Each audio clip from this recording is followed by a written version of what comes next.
Okay, good morning. This is Richard Hsu, host of Hsu Untied. This morning, I'm very pleased to have with me as my guest David Niemeyer, who's a partner at Skadden. David, welcome to the program.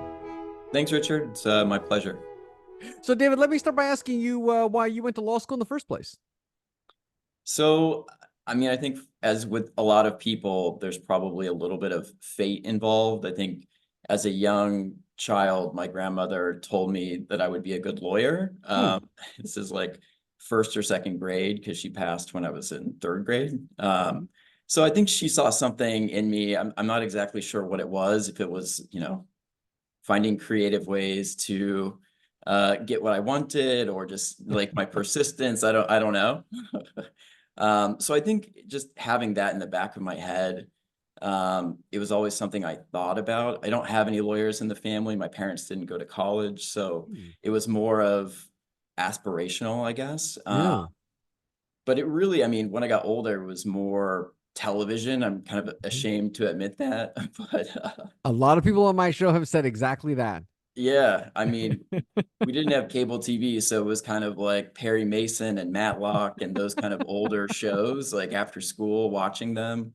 Yeah. Um, I mean, I think obviously there's a big dramatic flair involved, and so that really caught my eye and seemed really cool. I liked the mystery element of it, at least in the TV shows. So Yeah. I Yeah. think that really solidified it. But it kind of got put on pause because my real passion was soccer. So I played Oh. most of my life. I played in college, semi-professionally. So I had visions of Oh. playing soccer in the World Cup one day. I mean, I was always good in school, so I had preserved the option to kind of go to law school or whatever I wanted to do in that regard. Oh, But wow. Well, how far did your soccer career go? Did you get to play in any leagues or post college, or was only school soccer that you played? so I played in college, and then I had our coach had us graduate a semester early, so would be eligible for the MLS draft. Huh. So I did that. And I had a couple of tryouts, like I had tryouts for the LA Galaxy and a couple like in Europe and in Australia. I think at that point, I was really at a crossroads. It was like, do I continue playing soccer, or do I, pivot to what I think my real career would be? Yeah. And I decided, I think many people wanted me to keep playing, including my parents, but I decided it was, in my best interest to choose the, more adult route and continue my education. Wow, interesting. Did you win anything in college though? Did your I don't know, did your school win a championship or anything like that or? So we were in the NCAA tournament and we were Uh-huh. seeded a couple of years. Huh. We didn't advance super far. I mean, my team, I went to Loyola Marymount. Uh-huh. They were in the Elite Eight last year and they actually were close to making it to the Final Four. So the school has a good program. Hmm. Wow, interesting. So you put your soccer goal on hold to go to law school. Did you know what kind of lawyer you were going to be when you started, or you really had no idea? I had no idea, right? I had been influenced by TV, as I Hmm. mentioned, and Hmm. so I really saw myself in a courtroom. I wanted Yeah. to be making the dramatic closing argument or cross-examining a witness, right? And Uh-huh. so that's really where I saw myself. I had that extra semester because I graduated early, um, and then I took a year off, so basically a year and a half. And because I didn't have lawyers in the family, I decided it would be a good idea to get a job in the legal field, something Yeah. touching the law. Uh-huh. So I got set up at JAMS. They do mediation and arbitrations. Right. And so I got exposed to a lot of retired judges Hmm. and lawyers that were doing those mediations and arbitrations. So I really saw myself as a litigator. Yeah. But I think as I went through my summer program, I started at a different firm. Um, I got exposed to the corporate side of things. Uh-huh. And I had always had like an entrepreneurial business mind. Hmm. I was the kid like mowing lawns in the neighborhood and trying to make extra bucks as a kid, right? So Yeah, interesting. I think I had a business mind and I was drawn to business. And Mm. so having the experience as a summer associate really shifted that for me. I think Mm. I was really intrigued by the oral advocacy piece, right? Like I said, in the courtroom, giving the closing argument. Um, but what I came to realize is a lot of big law attorneys don't really get to exercise that muscle, right? Yeah, yeah. A lot of it is motion practice and settling out of court. And so the pivot for me also was, look, when I'm negotiating an M&A deal, I get to exercise that oral advocacy muscle every single time. And Yeah. I'm negotiating multiple deals on any given day, right? So I think for me, that was the pivot. Like I got to be doing more business oriented work, and I would still get to do what I really wanted to do when I went to law school. Yeah, interesting. So did you ever actually work as a litigator, or you actually never did, except maybe briefly, or what? So briefly, so I my 1L, well, my summer after my first year of law school, I externed for a federal judge in the Okay. Central District of California. And so I got to work cases there.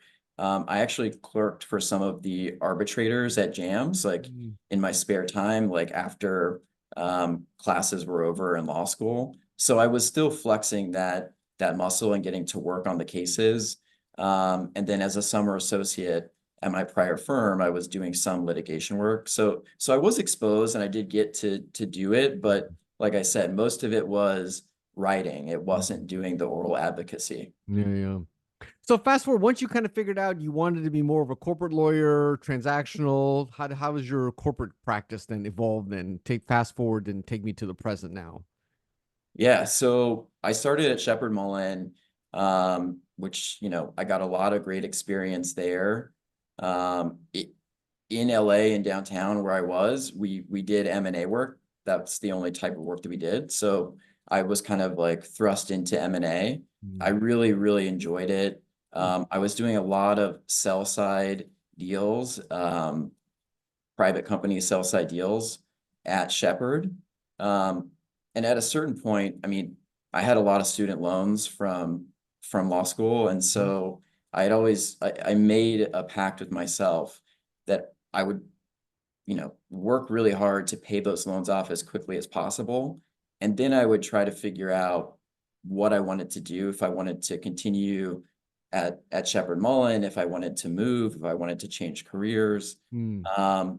And so that time came about 3 years into my career as an attorney Mm. at Shepherd, and I heard that there was an opportunity at Skadden for someone around my vintage, Mm. and it really intrigued me, right? It presented the opportunity to work on public company deals and private company deals, larger scale deals. And so that really intrigued me. I wanted to kind of test myself in that environment. I wanted more of a challenge. Mm. Um, and so that was really the reason for the move. And now, as I sit here today, my practice is extremely broad, right? It's covers all aspects of M&A, like forming joint ventures, doing buy side work, doing sell side work, representing private equity firms, representing, small business owners in some cases. So it really is exciting for me. Yeah.